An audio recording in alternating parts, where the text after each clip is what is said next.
Assalamualaikum warahmatullahi wabarakatuh.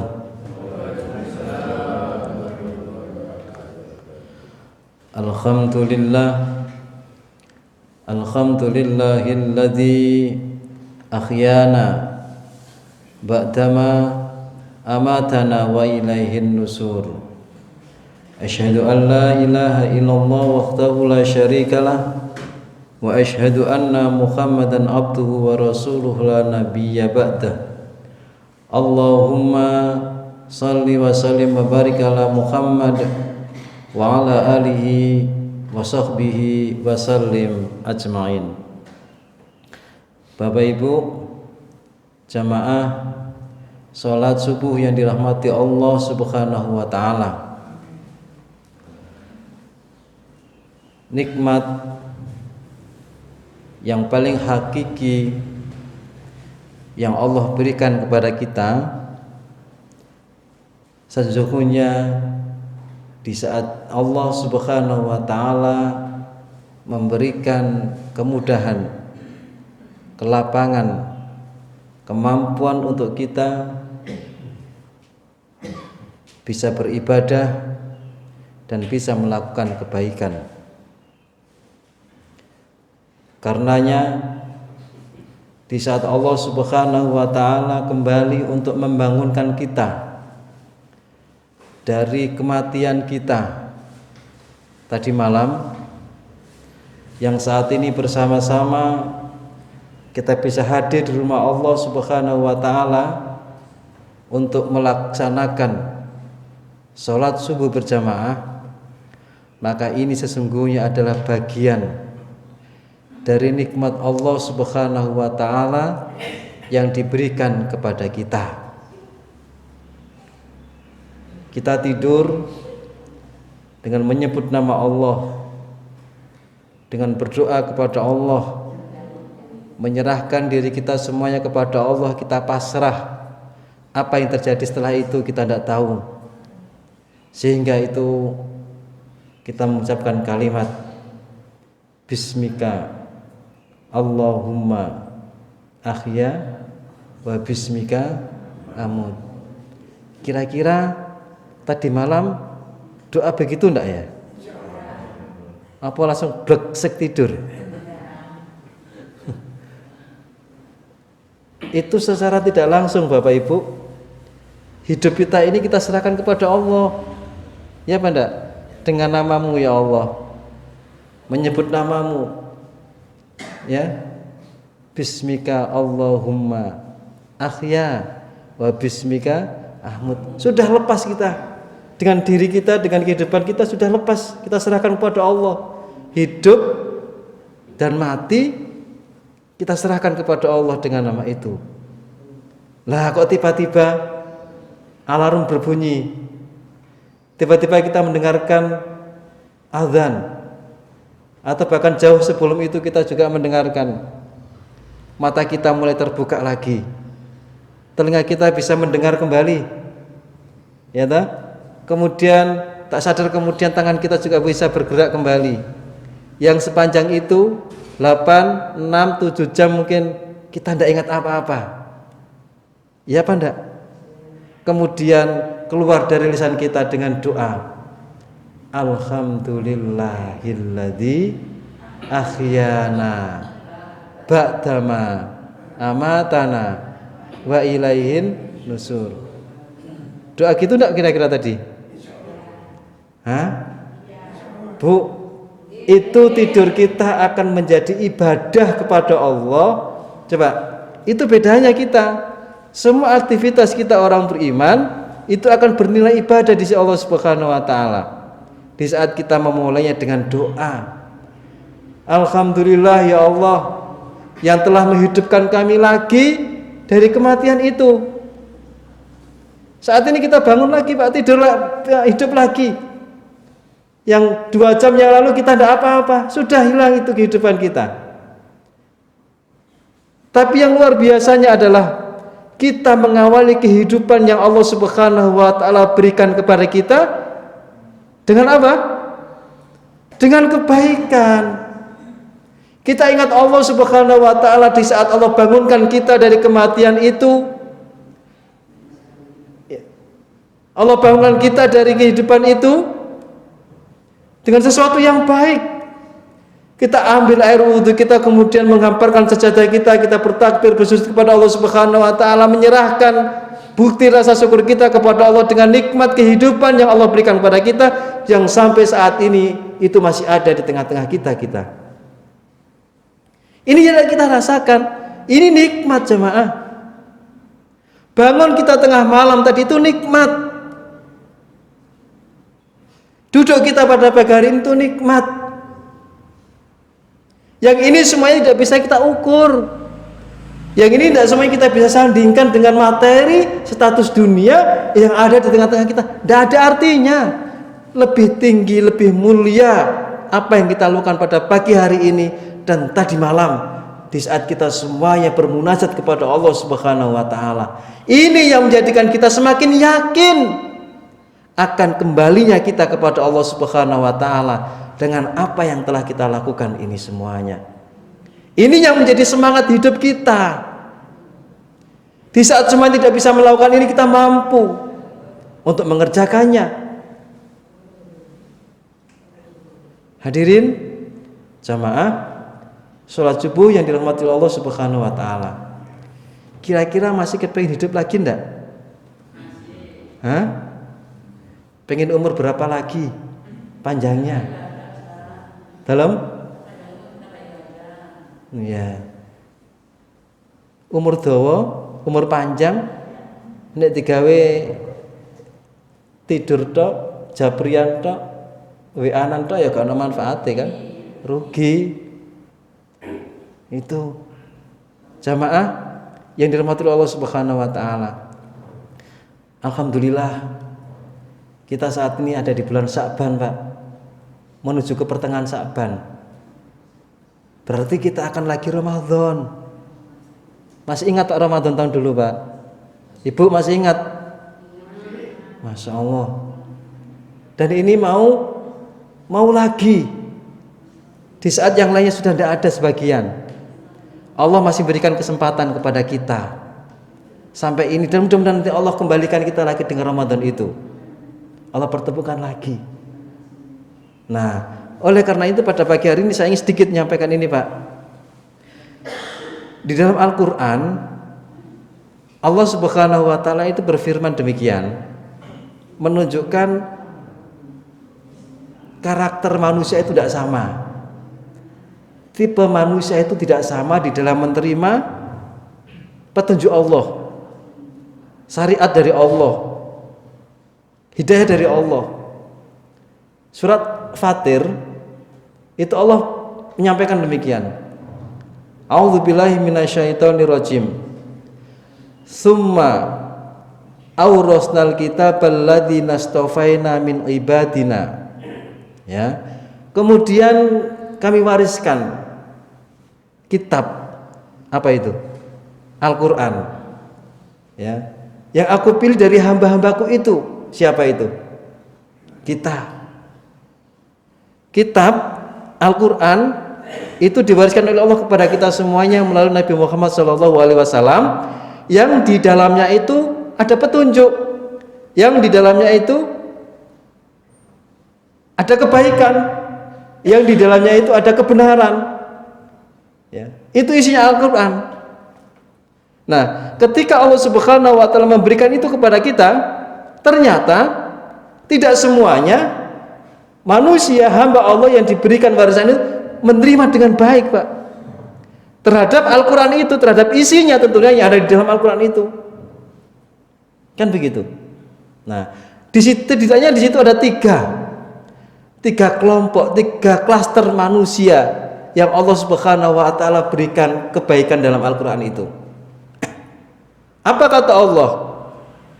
Wa minhum muqtasid. Dan sebagian dari mereka hamba-hamba Allah itu yang dipilih untuk menerima Al-Quran itu, wa minhum dzalimun li nafsi, yang pertama. Ya.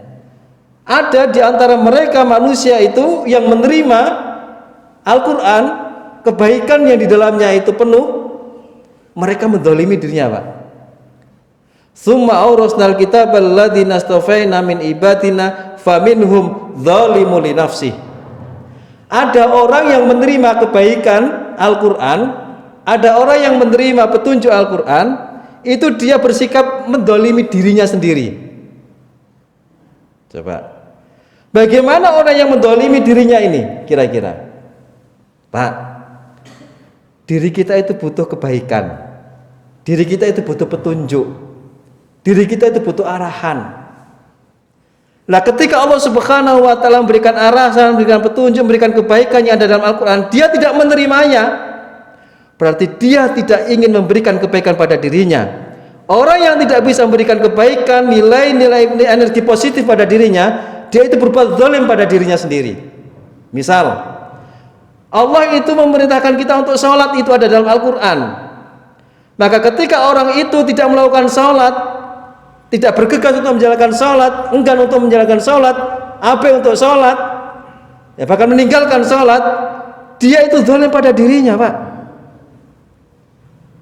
Kita itu butuh kebaikan, kita itu butuh Allah, kita butuh sholat. Maka orang yang tidak sholat itu sesungguhnya dia berbuat zalim, berbuat jahat pada dirinya sendiri, karena dirinya itu butuh kebaikan itu, tapi dia tidak memberikan isi pada dirinya dengan kebaikan itu.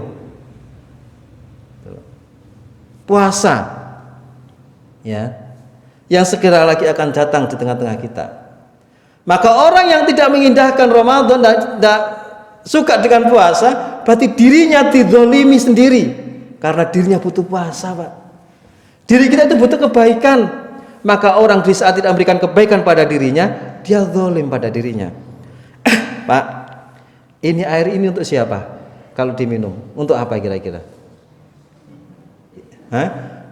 Di depan kita itu ada kotak putih, itu isinya apa? Kue. Ini air mineral, ini diminum untuk siapa? Untuk kita kan? Supaya apa? Sehat, supaya kuat, kan begitu. Air ini kalau nggak kita masukkan dalam tubuh kita, kita akan lemas. Maka orang membiarkan dirinya sakit, itu apa? Zalim. Kita punya uang, kita punya apa-apa, tapi kita telantarkan diri kita, tidak memberikan nutrisi kesehatan pada diri kita, pada jasmani kita zalim pada diri kita, Pak. Maka begitu pula ketika kita itu ada dalam diri kita, di sana ada jasmani, ada rohani, ada kebutuhan yang harus kita isi. Diri kita itu butuh doa, diri kita itu butuh zikir, diri kita itu butuh sholat, diri kita itu butuh puasa, diri kita itu butuh sedekah, diri kita butuh segala macam kebaikan. Tetapi ketika tidak memberikan itu pada diri kita, kita zalim pada diri kita. Apa yang akan kita bawa nanti kepada Allah Subhanahu wa taala di saat kita kembali kepadanya, tapi kita tidak punya dalam diri kita dengan kebaikan itu. Berarti kita menyakiti diri kita, menyengsarakan diri kita, dan kita menjatuhkan diri kita di tempat yang rendah dan hina di hadapan Allah Subhanahu wa taala karena kita tidak memberikan kebaikan pada diri kita. Orang yang tidak menerima kebaikan dan kebenaran Al-Qur'an dengan mendolimi dirinya sendiri. Itu. Makanya bersyukur kepada Allah Subhanahu wa taala. Pagi hari ini kita bersama-sama untuk memberikan nilai kebaikan pada diri kita ini. Ya. Yang kedua kata Allah, wa minhum muqtasid. Ada sebagian dari hamba-hamba Allah itu yang menerima warisan Alkitab, Al-Quran itu tengah-tengah, Pak. Gak ngalor, gak ngidul. Ya kadang sholat, kadang ndak. Dosa maksiat dilakoni. Mari sholat gibah, mari sholat bujui, ya, mari sholat teler. Jadi sepadan. Baik tidak kira-kira ketika itu yang kita lakukan? Nah, pertanyaan pada diri kita. Yang terakhir kata Allah Subhanahu wa taala, wa minhum sabiqum bil khairat biidznillah. Sebagian dari manusia mereka itu kata Allah Subhanahu wa taala, ada yang menerima kebenaran itu Al-Qur'an, kebaikan itu Al-Qur'an, hidayah itu Al-Qur'an, petunjuk itu, mereka berlomba-lomba untuk melakukan kebaikan yang ada di dalamnya. Menerima Al-Qur'an itu dengan bersungguh-sungguh, dia mencari kebaikan di dalamnya, bersemangat untuk melakukannya. Dengar azan, Allahu Akbar, Allahu Akbar. Senang apa enggak kira-kira? Orang yang memiliki keimanan kuat, kesungguhan menyambut seruan Allah Subhanahu wa taala, senang. Kurung azan subuh langsung tangi, Pak, datang ke masjid. Azhur langsung bergegas datang ke masjid. Rindu untuk bisa melakukan kebaikan. Itulah sabiqum bil khairat biidznillah, berlomba-lomba untuk melakukan kebaikan itu. Dia ingin yang terdepan, dia ingin yang utama, dia ingin yang paling banyak untuk berbagi, menolong, memberi, melakukan kebaikan itu. Tetapi tidak semuanya bisa melakukan demikian. Mudah-mudahan Allah Subhanahu wa taala memberikan kepada kita kemampuan, kelapangan, kecintaan, kerinduan dengan kebaikan itu. Seperti halnya kita pada pagi hari ini. Lah Ramadan ya ngono, Pak. Kurungu poso teko mau datang. Ana sing wong sing gak seneng iku ada. Ya, seperti kerungu dengar azan, ada yang gak suka. Azan rek gak seneng. Gatel kurungu azan kupinge. Ya, marah. Kan begitu. Mau dengar puasa datang ndak suka. Kenapa? Waduh rek maring ini gak oleh mangan menawan, gak seneng. Sehingga apa yang terjadi di jalan-jalan, makan di mana-mana. Itu bentuk ketidaksukaan mereka dengan Ramadan, ketidaksukaan dengan sholat. Ada orang yang mau Ramadan ini mau tiba biasa, mau Qur'an azan ya biasa, mau sholat biasa. Orang yang biasa-biasa ini muktasid pertengahan, di dalam melakukannya juga biasa, Pak, standar, minimalis. Yang dilakukan itu karena gugur kewajiban saja, tidak ada progres yang baik, kesungguhan dalam melakukannya. Tetapi berbeda ketika orang itu memiliki kecintaan, kerinduan. Ya Allah, Ramadan mau datang, seneng adem maring ini sok sore. Ya Allah, isok sahur bersama, isok jamaah bersama, isok sedekah bersama lagi lebih banyak. Dan orang yang rindu, yang senang, bahagia begini ini dengan yang mau datang azan, mau datang puasa, dia punya target, Pak. Dengan Ramadan itu, dengan puasa itu punya target yang mau dilakukan apa? Karena apa? Karena ingin memberikan yang terbaik dengan waktu yang baik itu. Dia tidak kepingin sama dengan sebelumnya. Kalau dulu Ramadan cuma khatam 1 kali, kepengen nanti bisa 2 kali. Terus begitu. Sedekahnya biasa cuma 1.000 jadi 2.000. Terus meningkat. Ingin memberikan yang terbaik dengan Ramadan itu. Dia punya target jelas yang dia lakukan. Karena ingin menjadikan dirinya orang-orang yang rindu untuk bisa berjumpa dengan Allah Subhanahu wa taala. Itu. Makanya mengingatkan pada diri saya pribadi dan kita semuanya, insya Allah mudah-mudahan Allah Subhanahu wa taala mempertemukan kita dengan Ramadan. Yang dulu pernah kita berdoa di akhir Ramadan, ya Allah, terimalah ibadah, ampuni dosa, pertemukanlah kami dengan Ramadan yang akan datang. Dan sekarang mau menuju kita di situ. Itu bentuk kecintaan kita, jamaah. Nah, saat ini hari kita persiapkan jasmaninya, rohaninya, agar kita bisa mengisi, mengamalkan, melakukan yang terbaik untuk Allah Subhanahu wa taala, dan itu sesungguhnya juga untuk diri kita sendiri. Mudah-mudahan Allah Subhanahu wa taala memberikan kesehatan untuk kita semuanya, umur panjang yang barokah kepada kita semuanya. Allah mengampuni semua dosa-dosa yang telah kita lakukan dan menerima semua kebaikan-kebaikan yang telah kita kerjakan. Allah Subhanahu wa taala memberikan cerita indah buat kita semuanya dalam kehidupan ini, meninggalkan cerita-cerita yang akhirnya dalam keadaan husnul khotimah. Ihdinas siratal mustaqim. Lebih kurang mohon maaf. Subhanakallahumma bihamdika asyhadu an la ilaha illa anta astaghfiruka wa atubu ilaik. Assalamualaikum warahmatullahi wabarakatuh.